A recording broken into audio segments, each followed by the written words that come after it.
Itong mga bossing, yung kaisa-isang unit po na binibenta ko, this is a 2018 Ford Everest Titanium 4-wheel drive. Ito po yung top of the line variant na naka 3.2 liter pa na makina.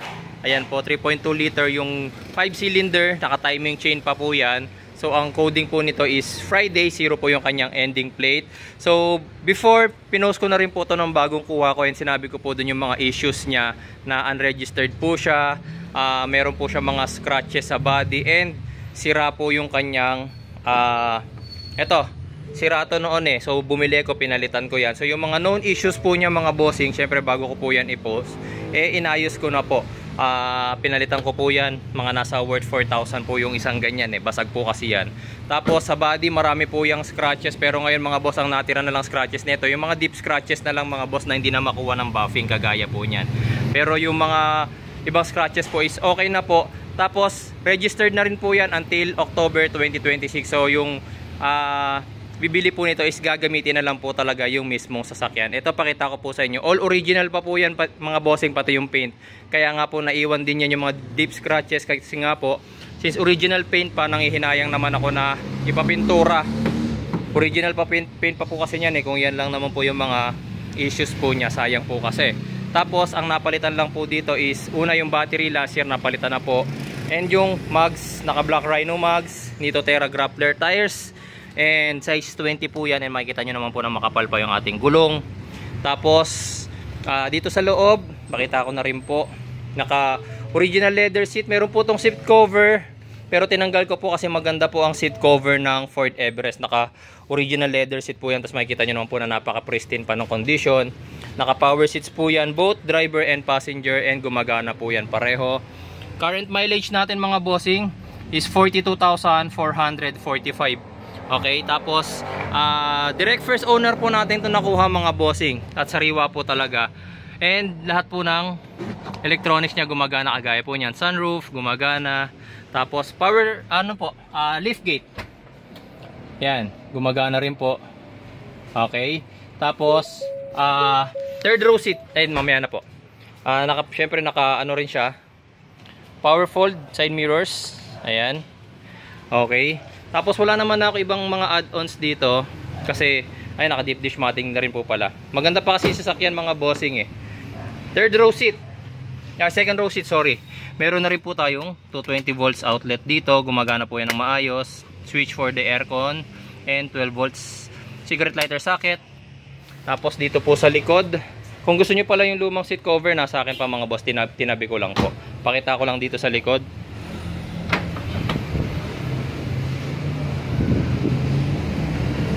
Ayan. So dito mga bossing, electric din po yung ating upuan dito. Ayan. Power fold. Hindi po electric chair. Power fold, sorry. Ayan. Naka extended deep dish mat din po yan. Hanggang third row just meron pa po rito. Tapos ito sa likod, kompleto po tayo ng tools. Meron po tayong jack, early warning device, and syempre yung mga tools po niya. Ito sa akin po yan. Hindi po yan kasama. Ayan. Tapos ang natitira na lang po talagang issue nito mga bossing is yung mga scratches na hindi na kayang tanggalin ng buffing kasi nga po malalalim po sila kagaya po niyan. Ayan. Yan lang naman po, tsaka ito. Tapos yung tinuro ko po kanina. And then other than that mga bossing is wala na po itong issue kasi bago po ako magbenta, inaayos ko po lahat ng issues ng car. Full time 4-wheel drive to mga bossing, wala itong option para maging 2 high. Lagi po siyang naka 4x4 high. Ang meron lang dito is the terrain management knob.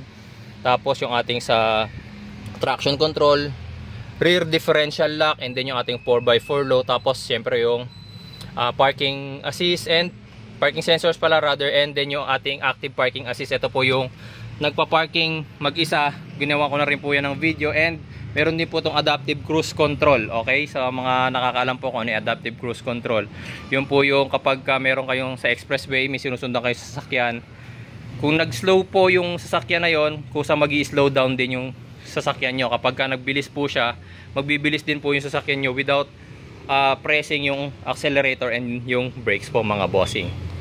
Pakita ko na rin po pala sa inyo mga bossing yung ating engine bay. Okay, so si Ford naka stock setup yan na naka hood damper. Tapos ayan, bagong ano na rin po pala to mga bossing, engine detailing. Nung nakuha ko to medyo marumi. So ayan, makita nyo naman po maayos na maayos po.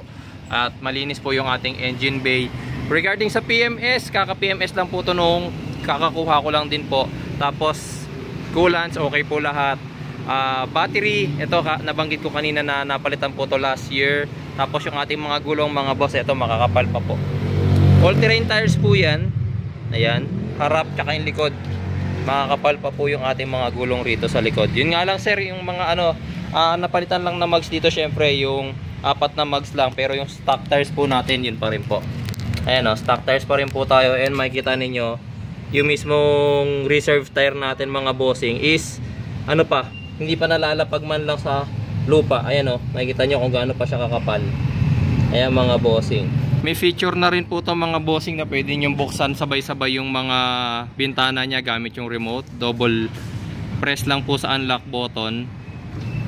Ayan, bubukas po lahat ng bintana, pati sunroof medyo aangat. Okay, yung feature po na yan para pag nabilad yung sasakyan, di ba mainit sa loob pagpasok, so mapapasingaw nyo po yung sasakyan. Okay, tapos kapag isasara naman na lahat ng bintana, double press din po, diin sa pangalawang pindot, sasarado po lahat ng bintana. Ayan, pati po yung sunroof natin lalapat na po. Ayan okay po.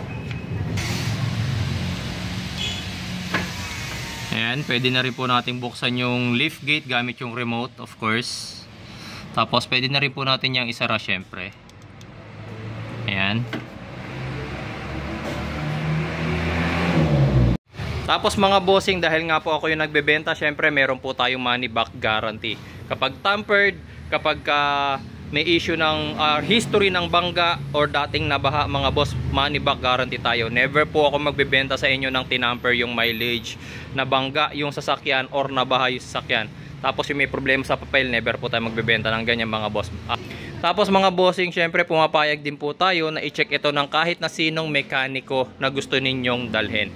Wala po akong pinipiling mekaniko, kahit po dalhin nyo rito yung mga pinakasikat na vloggers ng Pilipinas, Match Mechanic, Easy Works, Master Garage, o kung sino mang Ford mechanic na expert na kilala nyo, kahit kasa po, walang problema mga bossing. Kung yun po yung way para maging fully satisfied kayo and peace of mind para dun sa car, wala pong problema sa akin yung checking.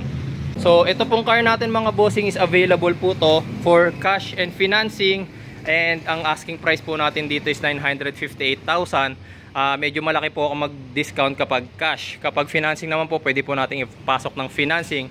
Tumatanggap din po ako ng trade-in, pero sa mga legit first owner lang po ako nakikipag-trade-in Okay po.